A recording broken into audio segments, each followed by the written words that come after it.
तो दोस्तों हमारी एक और कमाल की वीडियो में आप सभी का स्वागत है। तो वीडियो के थंबनेल से तो आप सभी को पता ही चल गया होगा कि आज हम बॉलीवुड की लेटेस्ट मूवी हाउसफुल 5 को एक्सप्लेन करने वाले हैं, जिसमें हमें कॉमेडी, ड्रामा और एक डिसेंट स्टोरी लाइन देखने के लिए मिलती है। मूवी शुरू होती है और मूवी के शुरुआत में हम किसी आदमी को किसी कंटेनर के ऊपर भागता हुआ देखते हैं, क्योंकि उसके पीछे एक खूनी पड़ा हुआ था जो कि उसको मारने की कोशिश कर रहा था। लेकिन वो आदमी अपने आप को बचाने की काफी कोशिश करता है, लेकिन एट द एंड वो किलर उसको जान से मार देता है। अब इसी के साथ सीन कट होता है और हम 2 दिन पहले की कहानी को देखते हैं। अब यहाँ पर बताया जाता है कि यूके का 7वां सबसे ज्यादा अमीर आदमी, जिसका नाम रंजीत है, उसका 100वां बर्थडे इसी शिप के ऊपर मनाया जाने वाला है, जहाँ पर कई सारे बहुत ही अमीर लोग भी आएंगे। लेकिन तभी हमें दिखाया जाता है कि रणवीर अपने बर्थडे से पहले ही भगवान को प्यारा हो जाता है, मतलब मर जाता है। और उसके पास बैठा उसका बेटा, जिसका नाम देव था, वो अपने पापा की मौत से बहुत ही ज्यादा उदास हो जाता है। वही हम उसकी कंपनी के बोर्ड ऑफ डायरेक्टर्स को भी देखते हैं, जिसमें शामिल थे माया, वेदी और सिराज। और यहाँ ये रंजीत के मरने पर कहते हैं कि अगर उनके मरने की खबर बाहर आ गई तो स्टॉक मार्केट क्रैश हो जाएगा और हम ये सब बर्बाद हो जाएंगे। इसीलिए हम उनके बर्थडे को सेलिब्रेट करने के बाद धीरे धीरे फैला देंगे कि अब उनकी मौत हो चुकी है, जिससे कि हमारा स्टॉक गिरेगा भी नहीं और हम गरीब भी नहीं होंगे। अब इतने सारे पैसे की बात थी, इसीलिए सभी उसकी बातों को मान जाते हैं। लेकिन तभी यहाँ पर रंजीत का लॉयर आता है और वो बताता है कि रंजीत ने अपनी मौत से पहले तुम सभी के लिए एक लेटर को छोड़ा है, और ये लेटर और कुछ नहीं बल्कि होलोग्राम में रिकॉर्डेड एक मैसेज है कि देव उनकी दूसरी बीवी का बेटा है। लेकिन उसकी पहली पत्नी से उसको एक जूली नाम का बेटा पैदा हुआ था, जिसके पीछे एक जलने का निशान है, और उसकी बीवी एक फॉरेनर है। अब रंजीत देव से कहता है कि तुम्हारी एक जिम्मेदारी है कि तुम अपने बड़े भाई को ढूंढो और उसको अपने हिस्से का पैसा दो, लेकिन वो अगर तुम्हें नहीं मिलता है तो तुम सब इस पैसे को आपस में बांट लेना। ये सुनकर सभी लोग वहाँ पर हैरान थे, लेकिन तभी यहाँ पर इनको पता चलता है कि इनके डैड की बर्थडे पार्टी में जॉली भी आने वाला है। अब ये लोग आपस में बात कर ही रहे होते हैं कि तभी वहाँ पर एक आदमी अपनी बीवी के साथ आता है और बताता है कि उसका नाम जलालुद्दीन है, उर्फ जॉली भी है। अब सब यहाँ पर बहुत ही खुश जाते हैं और देव कहता है कि उसको उसका बड़ा भाई मिल चुका है, और जलालुद्दीन उसको अपना पीछे का जला हुआ निशान भी दिखाता है, जिससे कि सभी लोग मान लेते हैं कि वही जॉली है। लेकिन तभी वहाँ पर एक और आदमी अपनी बीवी के साथ आता है, जो कि बताता है कि उसका नाम जलभूषण है, उर्फ जॉली है, और वो भी अपना बर्थ मार्क दिखाकर कहता है कि वही जॉली है। अब अपने सामने दो जॉली को देखकर सभी लोग हैरान हो जाते हैं और कंफ्यूज हो जाते हैं कि आखिर इनमें से असली कौन सा है। लेकिन तभी यहाँ पर एंट्री होती है एक और आदमी की, जो कि अपना नाम जूलियस उर्फ जॉली बताता है, और मैं देव का बड़ा भाई हूँ, और वो अपना बर्थ मार्क दिखाकर उनको साबित भी कर देता है। लेकिन ये सब लोग अब और भी हैरान हो जाते हैं, क्योंकि इनके सामने 3-3 जॉली थे। अब यहाँ पर सभी लोगों को कंफर्म हो जाता है कि यहाँ पर फ्रॉड चल रहा है और इन तीनों में से एक ही जॉली हो सकता है। इसीलिए देव डॉक्टर से कहता है कि इन तीनों का डीएनए टेस्ट करवाओ, ताकि पता चल सके कि आखिरी असली जॉली कौन है। अब रात में ये सभी पार्टी कर रहे होते हैं, तभी यहाँ पर डॉक्टर आता है और डीएनए को लेकर इनका टेस्ट चालू कर देता है। अब हम सुबह जूलियस को देखते हैं, जो कि जलभूषण की बीवी के साथ सो रहा होता है। ये देखकर वो डर जाता है और जलभूषण की बीवी को उठाकर उसको डांटने लगता है कि आखिर तुम मेरे कमरे में क्या कर रही हो। अब ये दोनों उठकर बाहर जाते हैं, तभी ये लोग देखते हैं कि जलालुद्दीन जलभूषण की बीवी के साथ वहाँ पर सो रहा था। इसीलिए ये दोनों यहाँ पर बहुत ही ज्यादा हंगामा करने लगते हैं। अब ये चारों जलालुद्दीन को देखने के लिए जाते हैं, जहाँ पर ये देखते हैं कि जलालुद्दीन जूलियस की बीवी के साथ सो रहा है। अब ये सब चीजों को देखकर ये सभी हैरान हो जाते हैं कि आखिर ये तीनों एक दूसरे की बीवी के साथ सो कैसे रहे हैं। अब यहाँ पर कुछ देर के बाद जूलियस की बीवी गायब हो जाती है और सभी लोग बहुत ही ज्यादा परेशान हो जाते हैं, खास करके जलालुद्दीन यहाँ पर बहुत ही ज्यादा परेशान हो जाता है। अब सीन प्रेजेंट में शिफ्ट होता है, जहाँ पर ये सभी लोग जूलियस की बीवी को ढूंढ रहे होते हैं, लेकिन कांचन को कहीं भी नहीं मिलती है। अब यहीं पर हम देखते हैं कि देव और बाकी सारे लोग डॉक्टर का आने का यहाँ पर इंतजार कर रहे थे, ताकि इनको पता चल सके कि आखिर असली जॉली कौन है। अब इधर काफी ढूंढने के बाद इनको कांची मिल जाती है, जिसकी हालत यहाँ पर बहुत ही ज्यादा खराब थी, और तभी यहाँ पर देव और बाकी लोग भी यहाँ पर पहुंच जाते हैं। लेकिन तभी इनके सामने डॉक्टर अमन की लाश गिरती है, जिसको देखकर ये सभी बहुत ही हैरान थे कि आखिर डॉक्टर को मारा तो मारा किसने, क्योंकि यहाँ पर डॉक्टर असली जॉली के बारे में सभी को बताने वाला था, लेकिन उससे पहले ही उसको किसी ने जान से मार दिया। तो इसका मतलब इन तीनों जॉली में से ही किसी एक ने जरूर उसको मारा होगा। इसीलिए देव इन तीनों को शिप के अंदर ही जेल में बंद करवा देता है, जिसका इंचार्ज यहाँ पर बटुक पटेल था। और अब ये सब जब जेल में होते हैं तो ये आपस में ही लड़ने लगते हैं। अब लड़ते हुए तीनों आपस में सच बता देते हैं कि इन तीनों में से कोई भी जॉली नहीं है। असल में इन तीनों को रंजीत के मरने की खबर मिली थी, तो ये सभी लोग पैसे की लालच में यहाँ पर आए हुए थे, ताकि ये अपने आप को जॉली बताकर यहाँ पर पैसे ले सके। और एक इंटरेस्टिंग बात ये है कि इन तीनों की बीवियां भी नकली हैं। असल में जलालुद्दीन की गर्लफ्रेंड कांची है और जलभूषण की गर्लफ्रेंड जारा है, यानी ये सभी अपनी बीवियों को दूसरों की बीवियां बना करके जॉलियों पर असली नजर रखवा रहे थे। अब इन सारे सच को जानने के बाद ये सभी डिसाइड करते हैं कि ये असली खूनी का पता लगा करके रहेंगे, वहीं पर हम देव को देखते हैं जिसने पुलिस को कंप्लेन कर दिया था उसके मर्डर के बारे में, ताकि वो इन तीनों जोलियों से सच उगलवा सके। अब हम बीडू और बाबा नाम के दो पुलिस वालों को देखते हैं जिनके आज फालतू कारनामों को देखकर उसको सस्पेंड कर दिया जाता है। लेकिन तभी बाबा पर उसकी एक्स माया का कॉल आता है जो कि उसको बताती है कि यहाँ पर मर्डर हो चुका है, इसीलिए मैं चाहती हूँ कि तुम इस केस को सॉल्व करो। अब ये सुनकर बीडू कहता है कि अगर हम शिप के ऊपर जाएंगे तो हम सस्पेंशन के बाद भी काफी मजे कर सकते हैं और खूनी का पता लगा करके उन सभी से काफी सारे पैसों को भी ऐड सकते हैं। अब ये आइडिया बाबा को भी पसंद आ जाता है। अब इधर ये सारे लोग जेल से किसी तरीके से निकलकर असली खूनी का पता लगाने लगते हैं। अब इनका प्लान ये था कि सबसे पहले ये रंजीत की लाश को समुद्र के अंदर फेंक देंगे और इनकी गर्लफ्रेंड का काम था कि वो लैब के अंदर जाकर इन सभी की डीएनए सैंपल्स को डिस्ट्रॉय करेगी, जिससे कि ये प्रूफ नहीं होगा कि हम में से असली जॉनी कौन है। अब इसके बाद ये सभी अपने अपने काम में लग जाते हैं। ये लोग रंजीत की लाश को उठाते हैं और कमरे के अंदर पहुंचा देते हैं क्योंकि कुछ लोग इनका पीछा कर रहे थे, यानी इनको ढूंढ रहे थे। और वहीं पर इनकी गर्लफ्रेंड जब डीएनए सैंपल को डिस्ट्रॉय करने आती है तभी वहाँ पर देव भी पहुंच जाता है जो कि डॉक्टर के जेब में कुछ चेक कर वहाँ से चला जाता है। अब ये देखकर जारा उसकी वीडियो बना लेती है और कहती है कि जरूर देव ने उसको जान से मारा होगा, जो कि अभी सबूत को मिटाने आया हुआ है। अब इसके बाद ये तीनों अपने बॉयफ्रेंड के पास लौट जाती हैं, जहाँ पर ये सबके जाने का वेट कर रहे थे ताकि ये उस लाश को समुद्र के अंदर फेंक सके। अब यहाँ पर शशिकला देव की वीडियो को दिखाकर सभी को बोलती है कि अब हम प्रूफ कर सकते हैं कि आखिरकार असली खूनी कौन है, जो देखकर ये सभी खुश हो जाते हैं। अब जूलियस कहता है कि यहाँ पर अब पुलिस वाले भी आने वाले ही होंगे, तुम ऐसा करो कि अपने सबूत को तैयार रखो जब तक हम इसकी लाश को ठिकाने लगाकर आते हैं। अब ये लोग अलमारी को खोलकर उसमें से उसकी बॉडी को निकालने लगते हैं, लेकिन गलती से ये लोग देव की लाश को वहाँ से निकाल लेते हैं। अब इसके क्लियरेंस में हमें पता चलता है कि यहाँ पर किसी को देव ने मारकर यहीं पर रख दिया था, लेकिन ये बात इन सभी में से किसी को भी पता नहीं थी। अब देव की लाश को ले जाते हुए वहाँ पर इनको बीडू मिल जाता है जो कि इनको देव की लाश के साथ रंगे हाथों पकड़ लेते हैं और जूलियस इनको समझाने की काफी कोशिश करता है कि उन्हें बिल्कुल भी नहीं पता कि आखिर देव की लाश यहाँ पर कैसी आई। उनको तो ये भी नहीं पता कि देव मारा जा चुका है। अब अगले सीन में हम देखते हैं कि इन तीनों को वहाँ पर पूछताछ के लिए बुलाया जाता है, लेकिन बीडू और जॉली को इनके बारे में सच कुछ भी पता नहीं चलता है। अब ये दोनों पुलिस वाले इन सभी को आपस में बैठा लेते हैं और पूछते हैं कि तुम सब सच सच बता दो कि आखिर इसको किसने मारा है, नहीं तो अपने आप को बचाने के चक्कर में तुम तीनों को ही जेल में जाना पड़ेगा। अब ये सुनकर ये लोग आपस में ही लड़ने लगते हैं और इतने में जूलियस गुस्से में आकर बाबा को कुछ बोल देता है और बाबा इन तीनों को बहुत ही बुरी तरीके से मारने लगता है। अब बाहर आकर बाबा बोलता है कि मुझे इनके बारे में कुछ सबूत मिला है और शायद इससे हम किलर का पता लगा सकते हैं, इसीलिए वो उसका रूम चेक करने के लिए बोलते हैं। अब यहाँ पर ये किसका रूम चेक करने के लिए बोलते हैं यहाँ पर बताया नहीं जाता है और इस चीज को हम वीडियो के आगे देखेंगे। अब सारे सबूत को इकट्ठा करने के बाद बाबा और बोरू सभी लोगों को अपने पास बुलाते हैं और सच बताने लगते हैं कि उस डॉक्टर को इन तीनों में से किसी भी जोली ने नहीं मारा, उसको किसी और ने मारा है। और ये सुनकर तीनों जोली बहुत ही खुश हो जाते हैं। फिर बीडू बताता है कि असली खूनी कोई और नहीं बल्कि देव है। अब वो यहाँ पर रिवील करता है कि उनको देव के खिलाफ एक सामान मिला था और उस चीज को उन्होंने देव के जूतों से मैच किया तो वो मैच भी हो गया और उसके सोल के अंदर इनको एक चिप मिली जिसका आधा हिस्सा टूटा हुआ था और इस चिप का आधा हिस्सा सीसीटीवी रूम में था और इसकी हार्ड ड्राइव टूटी हुई थी, यानी कि इसमें से असली खूनी देव ही था। इसीलिए दोनों पुलिस वाले देव को जेल के अंदर डाल देते हैं, लेकिन देव चिल्लाकर बोलता है कि उसने कोई खून नहीं किया बल्कि सारी जायदाद तो उसी की है, तो वो आखिर किसी को क्यों मारेगा। अब इधर जूलियस कहीं पर जा रहा होता है तभी उसको खून के कुछ छींटे दिखते हैं और उसके पास में एक छोटा सा डायमंड का टुकड़ा पड़ा हुआ था।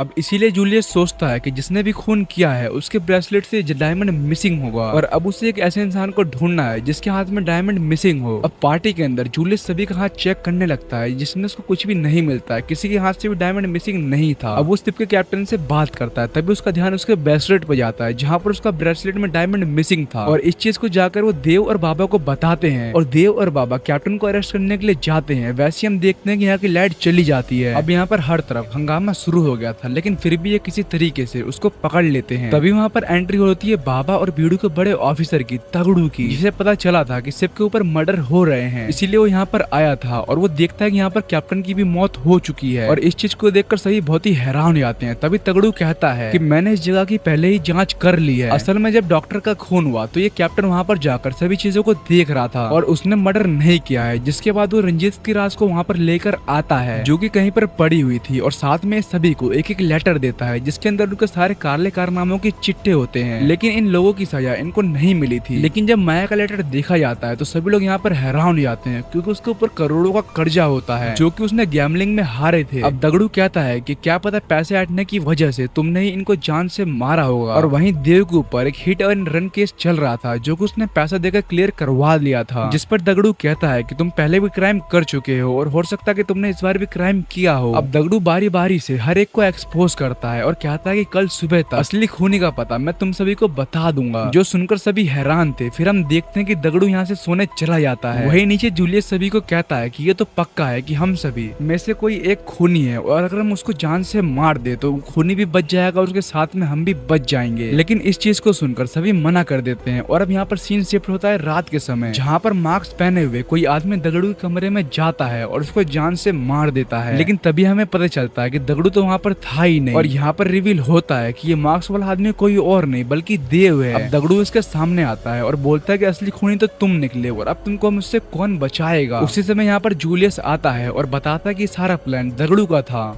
असल में जूलियस एक डिटेक्टिव है जिसको रंजीत ने हायर किया था ताकि वो जॉली का पता लगा सके। लेकिन यहाँ पर वो जॉली को ढूंढना छोड़कर खूनी का पता लगाने लगा। तभी यहाँ पर कोई आदमी मास्क पहनकर आता है और देव को जान से मारकर यहाँ से भाग जाता है और जूलियस उसका पीछा करने लगता है। और यहाँ पर हम देखते हैं कि अभी भी देव मरा नहीं है। वो दगड़ू को मारने की कोशिश करता है लेकिन दगड़ू उल्टा उसे ही काफी पीट देता है और बोलता है कि मुझे पहले से ही शक था कि यहाँ पर एक नहीं बल्कि दो खूनी है। अब इधर जूलियस जिस मास्क वाले आदमी का पीछा कर रहा था वो और कोई नहीं बल्कि जलभूषण निकलता है, जिसको देखकर सब बहुत ही ज्यादा हैरान थे। फिर जलभूषण सभी के ऊपर गन तान देता है। अब वो सभी से कहता है कि वो और देव ने मिलकर एक प्लान बनाया था जिसमें कि वो जॉली बनकर अपने हिस्से को लेकर आधा आधा देव और उसके बीच में बढ़ जाता। लेकिन यहाँ पर देव डीएनए टेस्ट को बदल रहा था ताकि यहाँ पर सभी प्रूफ हो जाए कि आखिर वही जॉली है। लेकिन तभी डॉक्टर ने देव को देख लिया, इसलिए मजबूरी में आकर हमें डॉक्टर को जान से मारना पड़ा। और इस खून को होते हुए उस कैप्टन ने भी देख लिया था और बेदी को भी उसके ऊपर शक हो गया था, इसीलिए हमें लाइन से इन दोनों का भी खून करना पड़ा क्योंकि ये दोनों ही हमें ब्लैकमेल कर रहे थे। ये सब बताकर जलभूषण कहता है कि यहाँ पर तुम अब सभी मरोगे और जॉली का सारा पैसा मैं और देव बांट लेंगे। लेकिन तभी वहाँ पर दगड़ू आकर उससे भिड़ जाता है और मौके का फायदा उठाकर वहाँ पर देव एक बड़े से लगे फैन को चालू कर देता है जिसकी वजह से सभी लोग वहाँ पर मरने वाले थे। पर दगड़ू जाकर किसी तरीके से उस फैन को ऑफ करता है और सभी की जान बचा लेता है। तभी वहाँ पर असली जॉली की एंट्री होती है जो कि बोलता है कि मैं तो अपने डैड से मिलने आया था लेकिन मेरे डैड अब मर चुके हैं और मैं अब उनसे मिलकर क्या करूंगा। लेकिन मुझे उनका एक भी पैसा नहीं चाहिए क्योंकि मैं उनसे बहुत ही ज्यादा अमीर हूँ और ये सारा पैसा तुम सभी आपस में बांट लो। जिसे सुनकर सभी लोग वहाँ पर बहुत ही खुश हो जाते हैं। लेकिन इस चीज को सुनकर देव और जलभूषण बहुत ही उदास हो जाते हैं और कहते हैं कि जिस पैसे के लिए इन दोनों ने सभी का खून किया वो पैसे तो इन सभी को ऐसे ही मिल जा रहे हैं। फिर देव और जलभूषण को जेल के अंदर डाल दिया जाता है और वहीं पर दगड़ू बाबा और बीडी को नौकरी वापस से उनको दे देता है। अब पैसा मिलने के बाद ये सारे लोग बहुत ही ज्यादा अमीर बन चुके थे और यही दिखाते हुए इस मूवी का यहाँ पर एंड हो जाता है। तो आपको इस मूवी का कॉमेडी ड्रामा और कॉन्सेप्ट कैसा लगा कमेंट करके बताओ। तो अगर आपको वीडियो पसंद आई हो, वैसे पसंद तो आई होगी, तो आप इस वीडियो को लाइक कर देना। मिलते हैं एक और कमाल की वीडियो में। Thanks for watching.